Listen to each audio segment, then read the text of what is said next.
So good morning, everyone. Good morning, everyone. Myself, Dr. Satyendra Khichad from Department of General Medicine, presenting the mortality meet of patient Santosh, 35-year-old female daily wage laborer who presented with weight loss since 2 years, darkening of the skin since 18 months, gradually progressive weakness and numbness of the lower limbs since 12 months, secondary amenorrhea since 5 months, and on and off fever and loss of appetite since 2 months. On presentation, the patient's vitals were blood pressure was 74/60, that hypotension, and pulse rate, there was tachycardia. Pulse rate was 130 per minute regular. Other vitals like respiratory rate, temperature, and oxygen saturations were normal. There was significant history of weight loss. Patient lost 15 kg of weight over the 2 years, and on examination, her BMI was significantly reduced. That was 16.46 kilogram per meter square. On further examination, pallor was present, but there was no icterus, cyanosis, clubbing, and pedal edema. There was generalized lymphadenopathy that were involving cervical, inguinal, and axillary lymph nodes, and largest lymph node on physical examination was 3 into 2 centimeter, and lymph nodes were firm and non-tender. There was significant history as per patient was the darkening of the skin. As we compare the previous photograph, previously patient was fair, and in this photograph we can see there was significant darkening as well as loss of fat over cheeks and temporal hollowing. So there was diffuse generalized hyperpigmentation predominantly over the face and bilateral extremities, including the skin creases, but there was sparing of tongue and buccal mucosa. There was significant cachexia, temporal hollowing, and generalized wasting of the muscles, and abdomen was distended with everted umbilicus. On systemic examination, the nervous system examination, mental function were normal and all cranial nerve were normal, but in motor system, there was symmetrically reduced bulk in the muscles of both upper and lower limbs. Tone was normal in upper limb, but significantly decreased in the bilateral lower limbs, and power was slightly reduced in the distal muscles of the upper limb, but significantly reduced in the bilateral lower limb. Deep tendon reflexes were normal in the biceps and triceps jerk. Supinator was reduced, knee jerk was reduced, and ankle jerk in bilateral lower limb was absent. Superficial reflexes, abdominal reflex was present, and plantar were bilaterally mute. Pain and temperature was reduced by 75% below knee bilaterally, and touch was reduced by 50% below knee and 75% below ankle bilaterally. So there was significant sensory loss, which was predominantly the lower limb in the distal area, and proprioception was impaired at the grade 2 bilaterally. Meninges, cerebellum, spine, and skull were normal, and no abnormal movement and primitive reflex were noted. Other system examination, abdomen as per inspection was distended, globular, flanks were full, umbilicus was everted in the midline, and on palpation, there was no tenderness, but hepatosplenomegaly was present on the palpation, and on percussion, shifting dullness was present, that is, ascites was present in patient. Auscultation, bowel sounds were normal, and CVS and respiratory systems were normal on examination.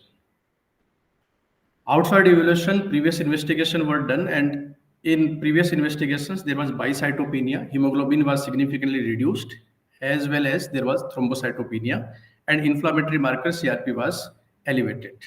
Patient was transfused 2 units of packed RBC and was on and off on paracetamol SOS.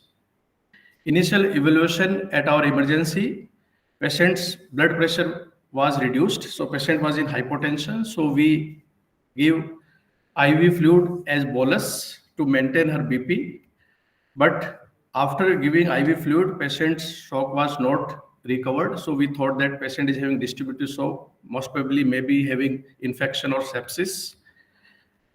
After not improving by the IV fluid, vasopressor noradrenaline was initiated, but after adding noradrenaline, patient's blood pressure was 90/56. As there was hyperpigmentation, so we thought of maybe there is adrenal insufficiency or additions, so injection hydrocortisone was given. Her GCS was good and random plasma glucose was 75 milligram per deciliter. On VBG, there was metabolic acidosis with increased lactate, which was supposed to be due to the shock. So there was lactic acidemia. On examination, our provisional clinical diagnosis in view of fever, weight loss, generalized lymphadenopathy, hepatosplenomegaly, and ascites. So our differentials were disseminated tuberculosis, lymphoma, HIV, histoplasmosis, and as there were hyperpigmentation and hypotension, so maybe secondary to these all diagnoses, adrenal insufficiency was supposed. In view of chronic progressive symmetrical proximal and distal sensory motor neuropathy without bladder and bowel involvement, we thought that this may be secondary to all these differentials as well as due to some paraneoplastic etiology. So investigations were planned in our IPD department, and in subsequent investigations, there was significant bicytopenia. Patient was having normocytic anemia. TLC was normal, but platelet were reduced. One significant finding was her quantitative ferritin was raised, that is more than 3000, and on quantification, the ferritin was 71,300, that was significantly elevated. LDH was elevated, HIV was negative. On routine investigation, LFT were normal, except there was significant AG reversal. CRP was significantly elevated, that is 186.3, and procalcitonin were normal. In view of normal procalcitonin, we thought that patient is not having bacterial infection. Probably she is having some inflammation or malignancy. Her cortisol level were normal, random as well as post-ACTH cortisol were normal, so adrenal insufficiency was ruled out. Blood cultures were sterile and urine routine microscopic cultures were normal and electrolytes were normal. Calcium, phosphorus, and intact PTH were also normal. On further investigation, her chest X-ray PA view was near normal. And in view of lymphadenopathy and our differential diagnosis, TB and lymphoma, we planned for the CCT thorax and abdomen. And in CCT thorax and abdomen, there was bilateral axillary lymphadenopathy and mediastinal lymphadenopathy. Lymph nodes were significant, multiple in the axillary as well as mediastinal area. So there was axillary lymphadenopathy, hepatosplenomegaly, abdominal lymphadenopathy, and ascites. So in CCT thorax and abdomen, there was bilateral axillary lymphadenopathy, abdominal lymphadenopathy, hepatosplenomegaly, and ascites. One important and significant finding in the CCT thorax and abdomen was diffuse osteosclerosis, that is increased bone density. Although our calcium phosphate and IPTH and alkaline phosphatase were normal, but there was significant sclerosis. Peritoneal fluid analysis was done and cells were increased in the peritoneal fluid, but the cells were lymphocytic, but cells were negative for malignant cytology. There was low SAG high protein ascites. ADA was borderline, AFB was not seen, and CB0 was negative for Mycobacterium tuberculosis. So no malignant cells were seen and MTB was not detected. So our differential diagnosis at this point in view of fever, weight loss, lymphadenopathy, hepatosplenomegaly, and ascites were disseminated TB, lymphoma. In view of hyperpigmentation, we thought additions, but cortisol level were normal, so additions was ruled out. And sensory motor polyneuropathy was thought to be maybe due to paraneoplastic or secondary to TB or lymphoma. One significant finding in the investigation was very high ferritin and high LDH with bicytopenia. And on examination, there was fever and hepatosplenomegaly. So we also thought of macrophage activation syndrome as patient was having disease of chronic duration, that is 2 years. So we planned the investigation accordingly. Bone marrow aspiration and biopsy was planned to document whether it is lymphoma, TB, or some paraneoplastic etiology, as well as to document the macrophage activation syndrome. I would like to invite Dr. Shruti to illustrate the bone marrow aspiration and biopsy.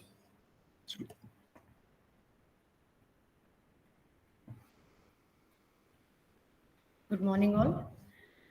We received bone marrow aspirate smears, imprints, and biopsy. Aspirate smears were grossly hemodilated and quasi-particulate. These pictures show few cells of granulocytic series and erythroid series. The biopsy on lower part section showed a linear core with markedly thickened bony trabeculae and narrowed intertrabecular spaces. You can see this intertrabecular, this bony trabeculae is very thick. Normally, in a normal individual, it will be nearly 1/4 of it only. On higher part, we noticed that they were markedly thickened and they were all mature lamellar bone. And however, the cellularity was normocellular and all hematopoietic elements were noticed. As you can see on high part, there is a megakaryocyte, then these are erythros, and few neutrophils are also seen. So all hematopoietic elements were seen, and the megakaryocyte here shows mitosis.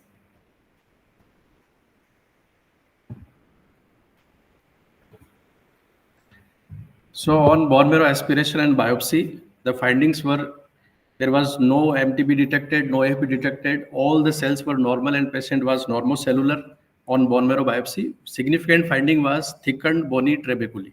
So we did not found any clue for the lymphoma or hematopoietic malignancy. On further investigation for macrophage activation syndrome, according to 2004 criteria, there should be two clinical criteria, fever and splenomegaly, and our patient was having both fever as well as splenomegaly. And in the laboratory criteria, there should be cytopenia involving at least 2 cell lines. So our patient was having anemia as well as thrombocytopenia. And there should be either hypertriglyceridemia and or hypofibrinogenemia. So our patient's fibrinogen level was reduced, that was 105. And hyperferritinemia, ferritin's level in our patient was significantly elevated, that is 71,300 in first reading and 92,200 in the second reading. So there was significant elevation of the ferritin. So 5 out of 8 criteria were satisfied and we made the diagnosis of macrophage activation syndrome. So our diagnosis at this stage was macrophage activation syndrome, but that is due to, that was still, we have to find that it is secondary to TB or lymphoma or autoimmune disorder, but autoimmune disorder, there was no any history of joint pain, joint swelling, rash, ANA was also negative. So autoimmune disorder was towards the lower side. So we planned for the lymph node biopsy and the report was awaited and treatment of macrophage activation syndrome was started. We started injection dexamethasone 7 mg IV BD according to her body surface area with the Septran prophylaxis. And lymph node biopsy and liver biopsy reports were awaited. I would like to invite Dr. Deepak to illustrate the lymph node biopsy and liver biopsy.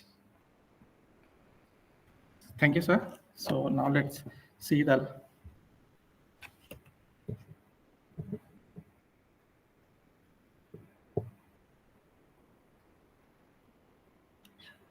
histopathology. We received the lymph node biopsy, the axillary lymph node, and microscopically, what we see over here is that there is a replacement of the lymph node architecture. Here, what we see, this is the only preserved the lymphoid follicles over here, and what is this? This is the complete lymph node replacement of the lymphoid architecture. And when we see very closely, what we find over here is that this is the germinal center over here, and there is a presence of a thick hyalinized blood vessels inside it, and this is traversing inside the germinal center. And apart from that, this is the complete effacement of the lymph node architecture. At this point, when you see this kind of the histology, we think of the few of the differentials, like is this a lymphoproliferative disorder, is it a non-Hodgkin lymphoma, or whether is it a benign entity, anyone. So what we see over here is to rule out that we need to look closely to these cells, and we find that these cells are not the atypical cells. So these are somewhat a monotonous kind of the lymphoid cell population, and with the presence of these hyalinized blood vessels traversing through the germinal centers.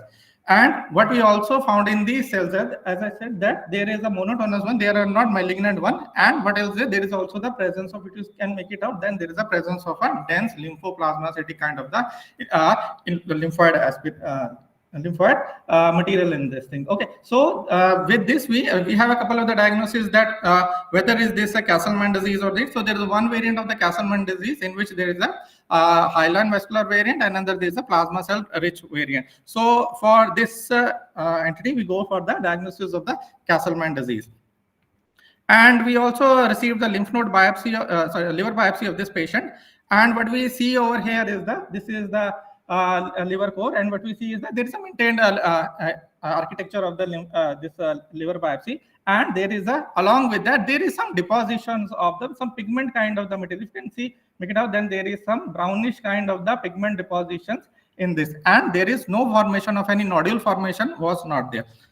So also in one of the sections we found that there is a dense inflammation, along with that there is a presence of few scattered epithelioid cells, granulomas were also there. And along with this what you can see, this is the hepatocytes, and along with there is the presence of the pigment kind of the material. So to make it more accurate diagnosis, we ran a couple of the stains to look for the architecture of the liver. We ran made this reticulin stain, and what it is showing, it is showing the preserved lymph node, liver architecture.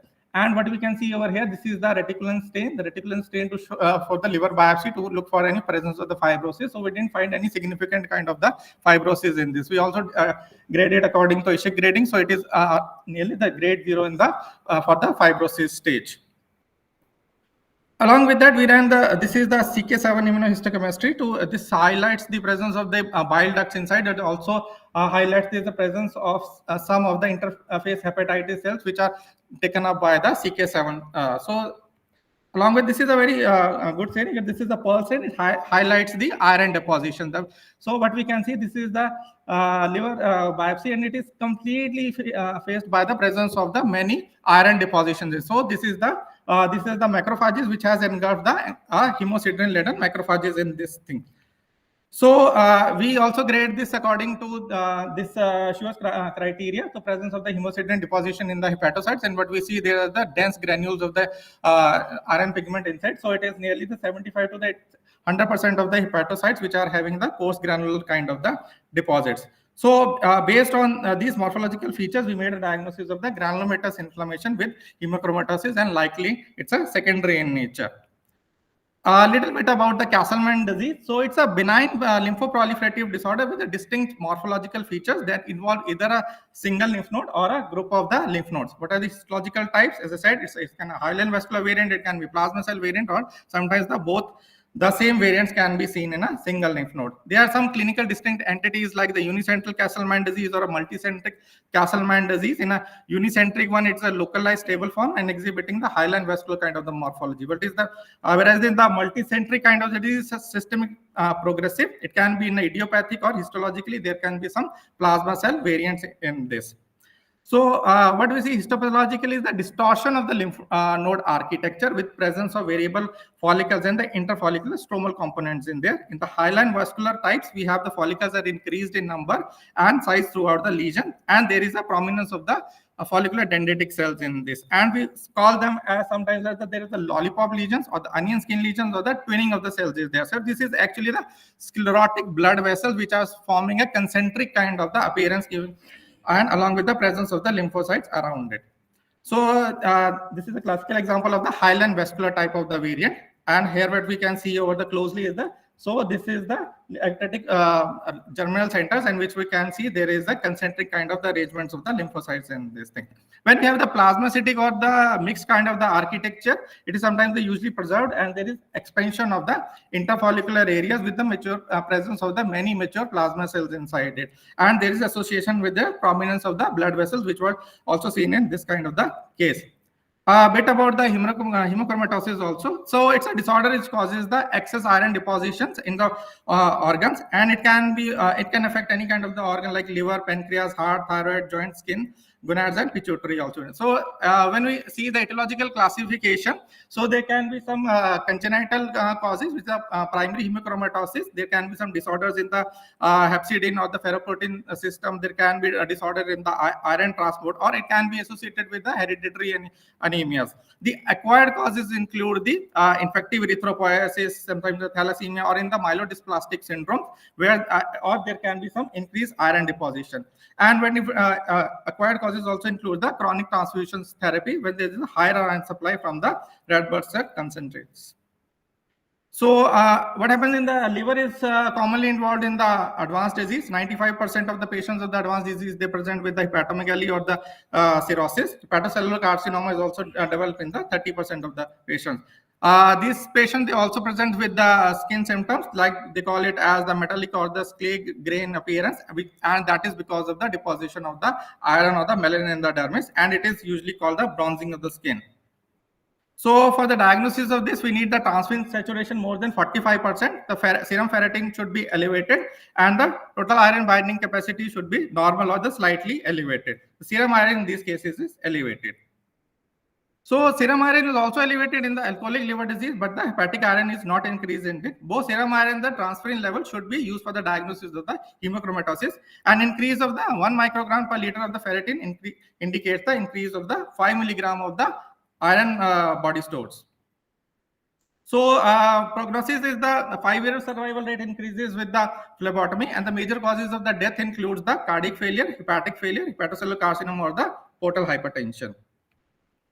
A bit about the secondary hemochromatosis. It commonly occurs in the settings of the long-standing blood transfusion, such as the treatment for the hematopoietic disorders. Over the time, there is a destruction of the red blood cells in the iron overload from the heme products. Another fairly common setting for the secondary hemochromatosis is the dialysis or the end-stage renal disease. In the chronic liver diseases, the parental iron overload, the porphyria cutanea tarda, chronic hepatitis, alcoholic liver disease, or the cirrhosis, they also result in the secondary hemochromatosis. So what are the features in the histologically in the secondary hemochromatosis? We see that the pattern of the iron depositions, which may affect the parenchymal cells, that is the hepatocytes or the bile ducts, or as the mesenchymal cells, that is the Kupffer cells or the fat storing cells or the sinusoids. And there is abundance of the cellular distribution differ from one area to another area. So during the evaluation, a prominent parenchymal iron deposition gives to the hints in the early stage in the hereditary hemochromatosis also. So in the hereditary form, there can be a parenchymal deposition, can be a mesenchymal deposition, or a mixed pattern of this thing. In the parenchymals, we see the fine kinds of the granules inside the biliary poles, or in the mesenchymals, there is the sinusoidals or the mainly the Kupffer cells which are actually involved. And the mixed form, the two types of the histological features can be seen. So that was about the presentation. I thank the Dr. Vikram sir. He was diagnosed the lymph node biopsy, and Dr. Veena for helping me for this presentation. Thank you.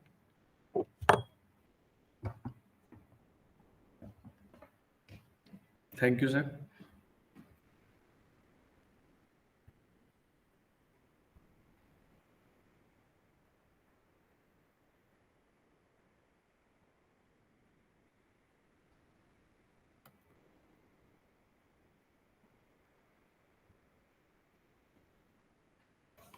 So at this stage, our diagnosis was first macrophage activation syndrome or hemophagocytic lymphohistiocytic, for which we have to find the cause.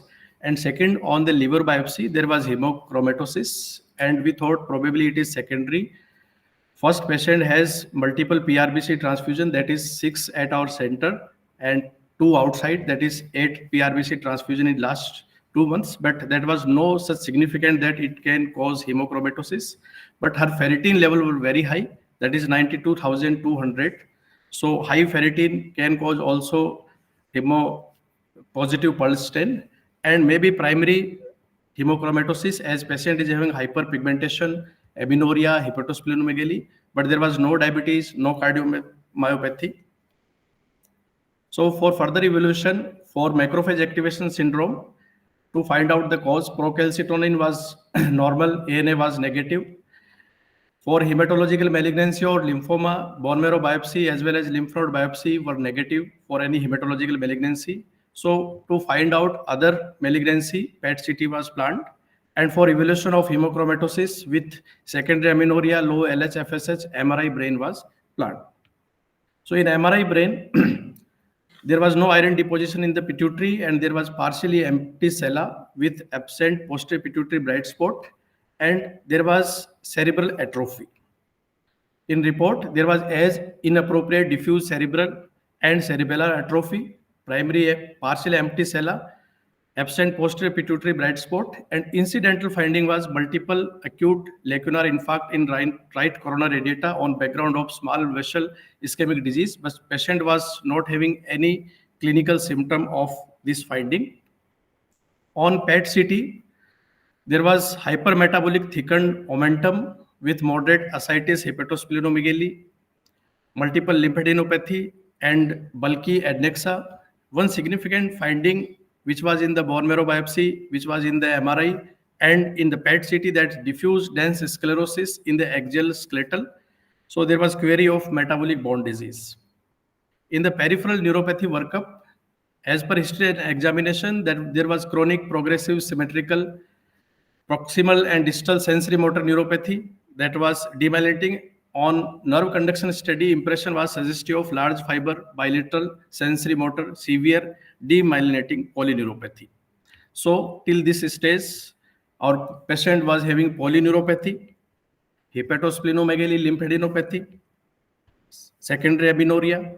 There was sclerotic bone lesion and with Castleman disease on lymph node biopsy. So by accumulating all these evidence, we thought of POEM syndrome. POEM syndrome, the diagnostic criteria, that is POEMS, is an acronym which stands for polyneuropathy, organomegaly, endocrinopathy, M spike for the clonal proliferation of the plasma cell, and sclerosis of the bone. So to diagnose the POEMS criteria, there is diagnostic criteria which require two mandatory measure criteria. One is polyneuropathy, and our patient was having polyneuropathy on clinical examination as well as nerve conduction study. And usually this is demyelinating, and our patient was also having demyelinating polyneuropathy. Second mandatory measure criteria is monoclonal plasma cell proliferative disorder, which is usually the lambda chain, but our patient was not having monoclonal plasma cell proliferative. M spike was negative in the serum.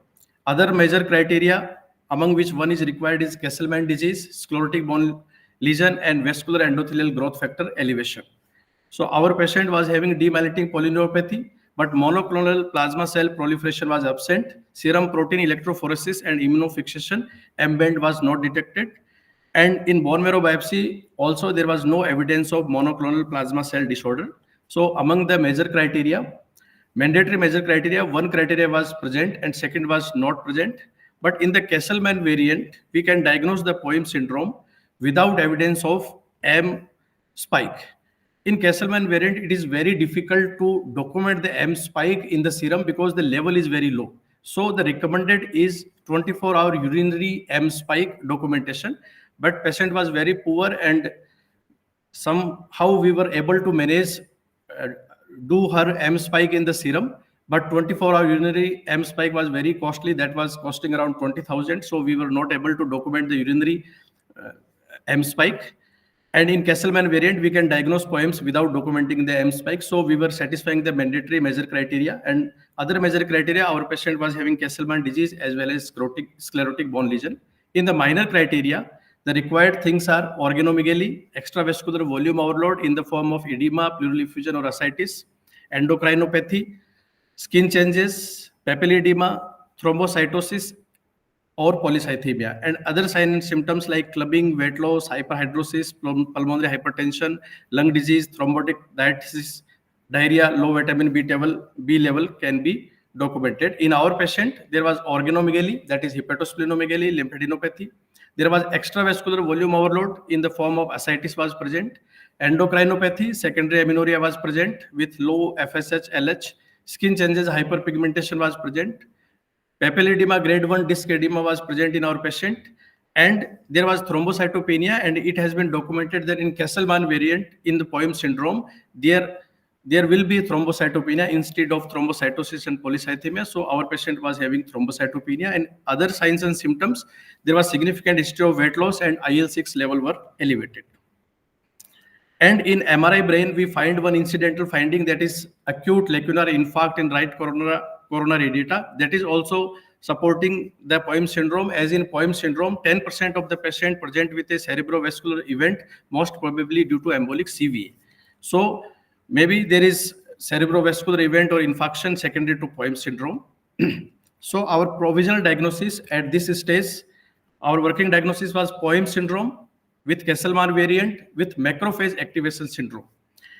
This is the entity which is not documented in the literature, and this combination is very lethal as macrophage activation syndrome is having high mortality, as well as POEMS with Kesselman variant is also having high mortality, and our patient was having POEMS syndrome Kesselman variant with macrophage activation syndrome. So in hospital course, we have started dexamethasone, but despite being on dexamethasone for 2 weeks, he had no improvement in the cytopenia and rising ferritin levels. So the second line of the drug for macrophage activation syndrome, cyclosporin, was added, 100 milligram BD. But on the day 3 of cyclosporin, patient developed jaundice, elevated AST, ALT with hyperbilirubinemia. So it was supposed to be cyclosporin-induced hepatitis. So cyclosporin was withheld, and after stopping the cyclosporin, her AST, ALT, and bilirubin level was settled. Dexamethasone was continued with septran prophylaxis. Once the diagnosis of Kesselman variant of POEMS was established, we planned for the induction therapy for the POEMS. And there were 3 regimens. One is lenalidomide plus dexamethasone, second cyclophosphamide plus dexamethasone, and third was bortezomib plus dexamethasone. Bortezomib-based regimen was not chosen because of patient was having severe peripheral neuropathy. Cyclophosphamide was also not preferred because patient was having cytopenia. So we planned for the lenalidomide adding to the continuous dexamethasone. Patient was on dexamethasone and we planned for the introduction of the lenalidomide. But before the induction therapy could be administered, patient developed high-grade fever, hypoglycemia, hypotension, and metabolic acidosis with lactic acidemia. So we thought that patient developed infection with sepsis. So patient was immediately started on broad-spectrum antibiotic after withdrawing blood and urine sample for culture and sensitivity. Inflammatory markers were elevated, and first time her procalcitonin was also elevated. So the secondary infection with sepsis was supposed to be the diagnosis. Her BP did not improve with IV fluid resuscitation. Therefore, she was started on NORAD. Thorough clinical examination failed to reveal any possible site for the source of the infection. Her BP did not reach a target mean arterial pressure of the 65, even on NORAD infusion. So vasopressin was added. Even on NORAD, fluid and vasopressin, her shock did not improve, patient deteriorated and sensorium got altered. So in gasping state, patient was intubated and 10 cycles of high quality CPR was performed according to the ACLS protocol. But patient could not be revived, pupils were dilated and non-reactive. ECG showed asystole and she was declared dead at 10 p.m. on 23rd of August 2023. And cause of death was sepsis with refractory septic shock. In POEMS syndrome, it was documented in 1956 with involvement of the polyneuropathy, organomegaly, endocrinopathy, monoclonal M spike, skin changes with papilledema, extravascular volume overload, sclerotic bone lesions, and thrombocytosis.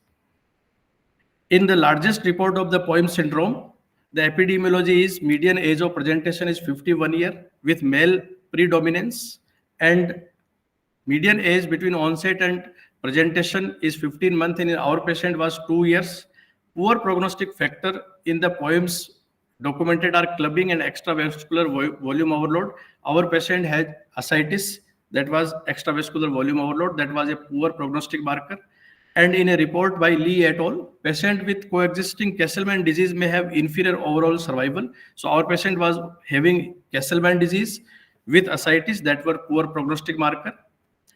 In this series, mortality was around 35%, and most common cause of death were cardiovascular, cardiorespiratory failure, and infection. Median survival was 13.75 years, and cause of mortality in our patient was infection.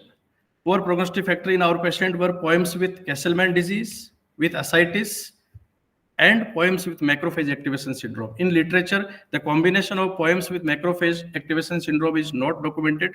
So we thought that this is the first case of POEMS with macrophage activation syndrome. with Castleman disease and ascites. So patient was having very poor prognosis. The audit, that was the death preventable. So there was no error in the judgment. Provisional diagnosis was near right from the initial, and we started dexamethasone at very early stage. There were no any procedural error. There was no any system failure, although at that time there was the switch between one HIS to second HIS, but all the departments were managed to provide the reports timely. And patient factor, patient was poor and we were not able to do some investigation, but that did not affect it to making the diagnosis and management, because provisional diagnosis were right, and finally we started the dexamethasone on the time, but we were not able to introduce lenalidomide. And before introduction of the lenalidomide, patient was succumbed, but the cause of death probably was the septic shock. So Indian case reports and case series on poems, the biggest report is from the AIMS Delhi, and over the period of 9 years, they have accumulated total 14 cases. Among these, 2 patients were of the Castleman disease, 6 were having hyperpigmentation, and all the 14 patients had complete response to the treatment as per definition used. One case from the Guntur, documented in June 22, documented lymph node biopsy, Castleman disease on the lymph node biopsy, and patient referred to higher center for stem cell transplantation. One case report from the SMS Jaipur from the May 21. This was also Castleman disease, diagnosed 5 years ago, the diagnosis of poems, and then poems was diagnosed in the 21.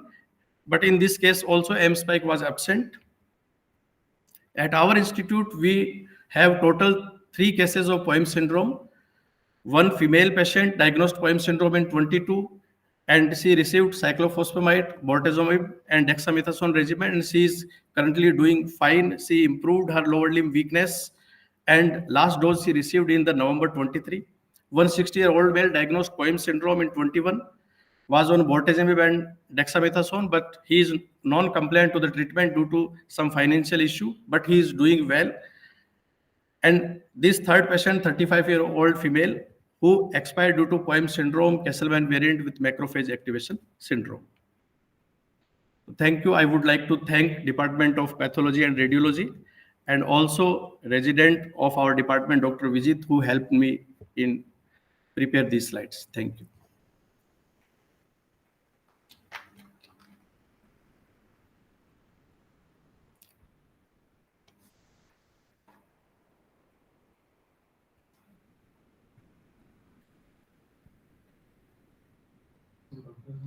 Very nice presentation, and I think the review of the picture along with the total workup was excellent. One thing is that when we talk about the Poem syndrome, is it possible that the younger age has a more complications or more chances of mortality, and because the 2 patients who are in the elderly, 60, they are surviving with their but this 75-year-old patient died because of sepsis and septic shock. So, is there any literature on that also? So in literature, most of the patients who diagnosed with poems were of the around 50 year. But one thing was that patient who was diagnosed after a long duration has lower survival.